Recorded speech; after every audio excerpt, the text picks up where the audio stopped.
You've lived here all your life in and around this area. Tell us a little bit about how you've seen the changes, and what you've seen, and what it means to you. What I've seen is that, if you go back from the time of the people first settled down here, they managed the marshes.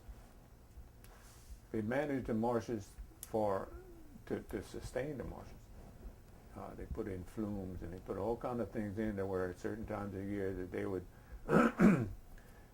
they would leave the water in. Sometimes they would let it out, and then whenever they let it out, you draw it down to where your vegetation can come up, and you sustain the marshes pretty good. Now, because we're losing so many wetlands, personally, I think the only way we're going to be able to save a lot of these wetlands, especially in southwest Louisiana, is to manage those marshes. And I guess you can say the regulatory agencies kind of frown on marsh management.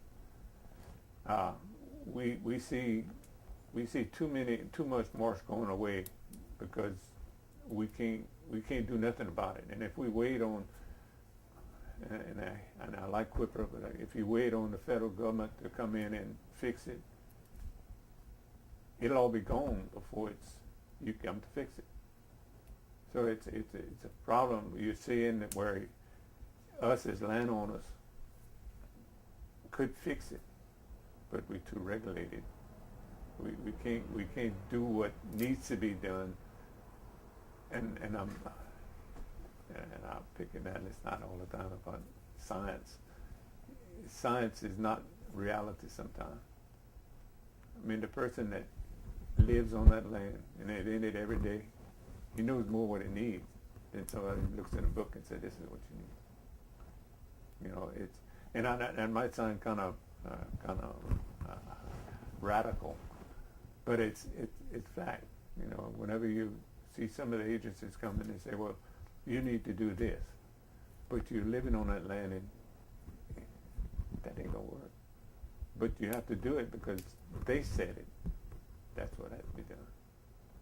I mean, and I understand that point. I mean, they're there and they're supposed to be smarter than me because they got some little names on it, letters on their name. But I think if landowners and land managers would have more, I guess, more control or more right to do what needs to be done, we could save more wetland. I mean, and again, it may sound radical, but it's fact. We created between 4 major landowners in Vermilion Parish an alliance, which is called the Rainy Conservation Alliance of the landowners with the Audubon Society, the McElhaney family, our family, and Vermilion Corporation. That encompasses over 200,000 acres, to where if we can get some private donations coupled with some government funding, like community base and different, we're going to do it ourselves. And we have. We did Kristen Marsh, and we did Rainy Terracing. A lot of projects we're doing because we just can't wait. And I know all the stuff that we're doing right now is within the state master plan. But when are we going to do the state master plan? When are we going to find the funds to do the state master plan? And I know the funds are projected funds, but it ain't right there. And until it's right there, you don't have it. How long have you been working in restoration? Well, I'll tell you that story about restoration. I was working with an oil company, and I had to have hip replacement surgery. And I couldn't go back to work. So you're laying up in that, seeing what's happening.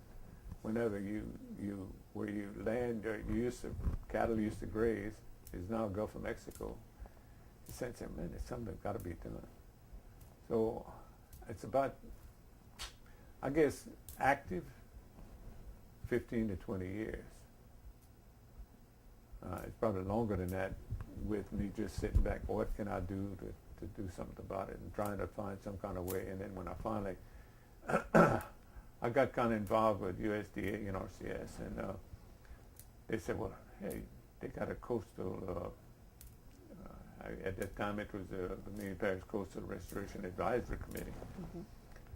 Well, they said, well, you need to go to that meeting and propose what you think would help coastal restoration.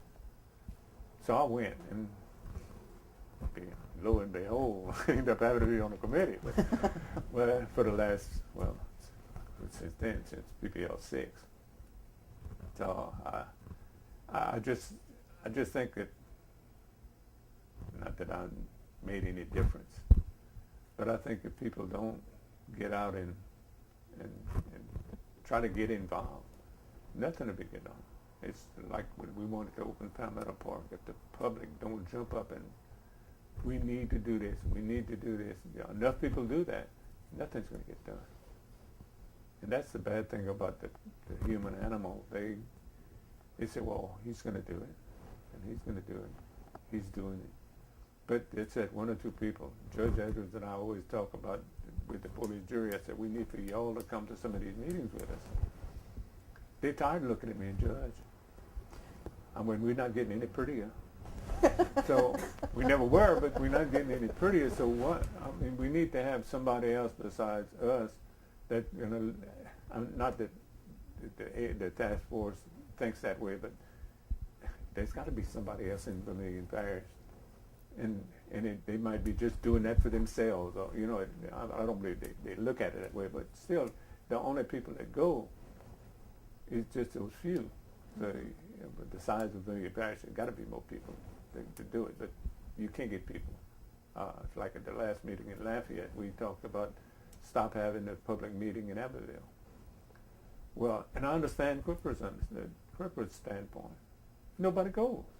And the thing is in the courthouse in Abbeville.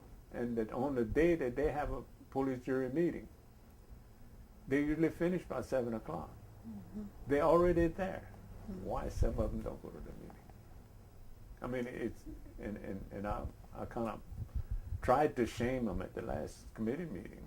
Said, y'all need to step up and explain why they're going to have the meetings in Abbeville anymore. They're going to have it this year, but then after that, they're not going to have them anymore. And I think if you had a really good turnout in Abbeville this year, you could maybe change something. Yeah. But you have to have a really good turnout.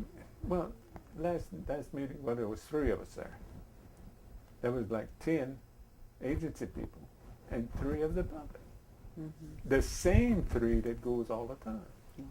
So it's not, I believe we're going to have a few more this year than we normally do, but it's not going to be enough to change, to make a different decision on whether you're going to have them or not. So tell me personally, why are Louisiana wetlands important to you? Well, if you read all the statistics, and I see the statistics, I mean, we produce how much of the oil, how much of the natural gas, how much of the shrimp, how much of the crabs, how much of the oysters. What does that tell you? The more wetlands we lose, the less we're going to have of that. I mean, we're already dependent enough on foreign oil. Or we're going to start having to depend on our food too from other countries. I mean, we can all live without a shrimp. We can all live without an oyster. We have lived without oil. But we're too spoiled now to live without any of that stuff. I'm in agriculture, and it's the same thing with agriculture. I mean, if you look at trying to create another farm bill, well, they're really trying to not trying to hurt them, but in their decision, agriculture is going to be kind of left out. We keep telling them, I said, I hadn't seen a rice crop grown in the city of New Orleans, or a cow running on the street. Well, maybe there's some couple of cows, but I haven't seen that. So you got to remember that food is a substance. You got to have it, and you can't depend on somebody else. especially a foreign country that it's not regulated like we are here, that what are you going to get when you get it? All's a different thing. All is all, but food is food. I mean, it's got to be. We raise, whether it be seafood or agricultural products, we raise the cheapest and most safest food in the world. But we got to protect that. And the more wetlands we lose, the less we got. Vermilion Parish used to raise right at 100,000 acres of rice. Because of wetland loss and saltwater intrusion and all this kind of stuff, we're down to about 40,000 acres. That's the, in Vermilion Parish, that's the basis of our economy, is agriculture. So as that goes away, what will the tax base be? The few people that are left, they're going to pay that tax base. And then what is that going to do? You're going to just move more people out. You had enough of them move out after the storm, so if you're going to continue moving the people out, well, we may get just like the Corps kind of told us one time whenever they put a map up there and showed all the red down at the bottom south of 82. And they asked him, what did that mean? He said, that's a buyout. Oh, she said it's voluntary, but it's a buyout. They don't want nobody living down here. So what are we going to do?